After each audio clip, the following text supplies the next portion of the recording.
An 8th grade middle school girl in Alabama was continuously sexually harassed by her male classmate. Tired of the torment, she asked her teacher for help, who outlined a plan. According to the Washington Post on January 17, 2016, the teacher suggested an impromptu sting operation where they would lure the boy into the bathroom stall to catch him in the act. The boy proceeded to force himself on her, and as planned, she looked for her teacher. But she didn't show up in time. By the time anyone showed up, the act was already done. According to U.S. Daily News and World Report of March 5, 2015, while there is major attention on college sexual assault, this is a perfect example how K-12 schools are woefully unprepared to address sexual harassment and assault. Title IX requires that schools that receive federal funding address sexual harassment and manage peer sexual assault between students. Unfortunately, as Break the Cycle's director of program Kelly Hampton points out, 80% of guidance counselors report feeling unprepared and ill-equipped to deal with the 48% of high school girls who report being sexually harassed at school. All minors have a right to public education free from sexual harassment and assault.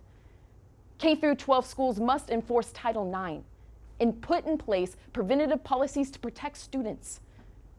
So causes, effects, and solutions, because when it comes to sexual abuse, high schools are where colleges were 15 years ago, in the dark ages.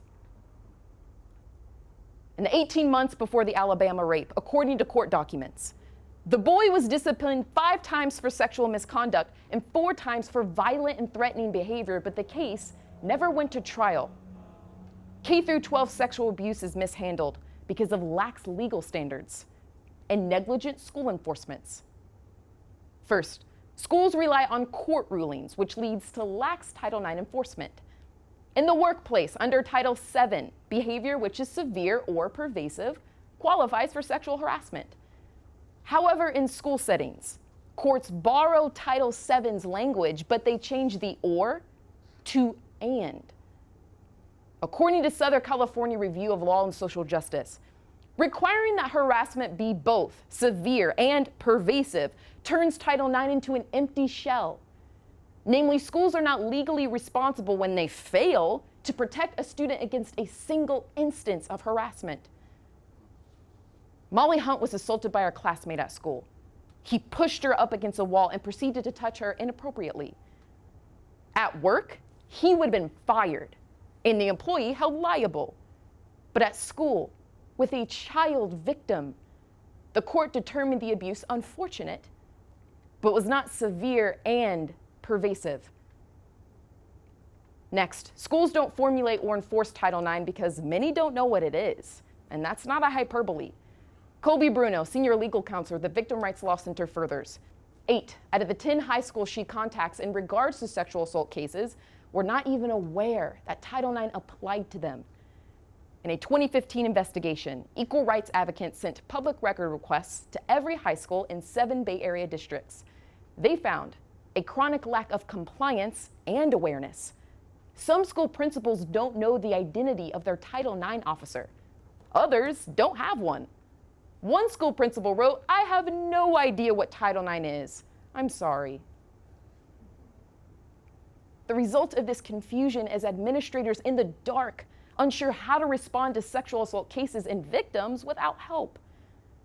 Some students are even required to attend class with their attacker. The Alabama victim did not receive counseling after her assault. She quit the basketball team and her grades dropped from A's and B's to F's. She said, "I don't trust being in school anymore." These ongoing ramifications result in hostile school environments and a perpetuation of rape culture. First, lax legal standards ensure rampant sexual harassment on campus with few repercussions for administrators. According to the National Center for Victims of Crime, victims of sexual assault report embarrassment, fear, frustration, leading to an inability to perform classwork and miss school. For months, 5th grade LaShonda's classmate threatened to touch her breast, so she reported the incident to her teachers. But the school took no disciplinary action. In fact, her principal asked LaShonda, "Why are you complaining?" at no point did the school face legal repercussions. An AAUW study found that only 9% of sexually harassed students reported their abuse. Perhaps so few come forward because when they do, schools are legally permitted to ignore them. Next, inaction on sexual assault in the K-12 schools teaches adolescents that rape culture is a normal part of an education. According to the previously cited Southern California review, children who experienced sexual assault in their early adolescent years were 13.7 times more likely to experience assault their first year of college, and predators admitted to rape as early as 13. The Huffington Post on June 27th continues. Childhood assault is correlated with higher incidence of psychological and physical traumas, which leads to an increased vulnerability to a secondary attack. The statistics are burned into our brains. 1 in 5 women in college will be sexually assaulted. But 44% of the reported assault happens before the victim is 18.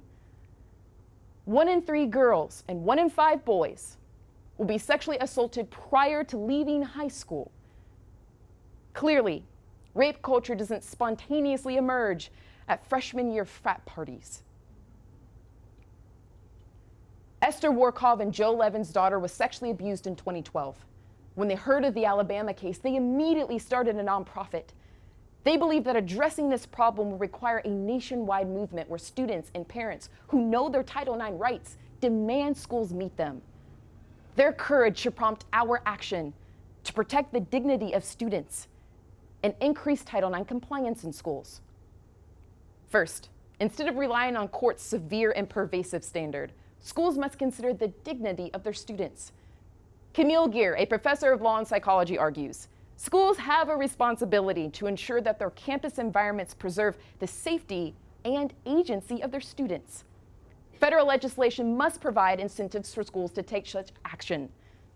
The Teach Safe Relationship Act, introduced last February, provides grants for schools to incorporate dating violence and sexual assault prevention into their curriculum.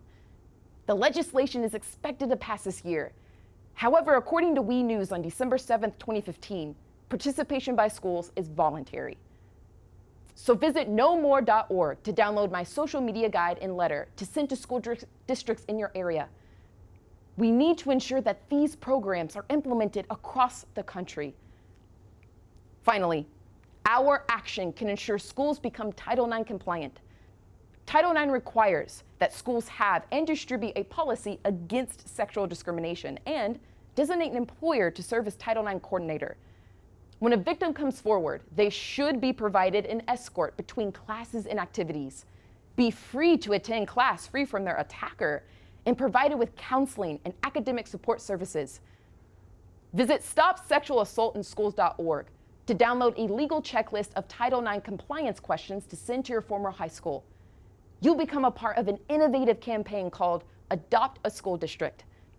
SSAIA will review the information, send it to the school, and educate the district about regulations regarding Title IX and sexual assault. On a community level, forensics as an organization could dramatically help educate non-compliant schools. Our community can enact change to assist students across the country.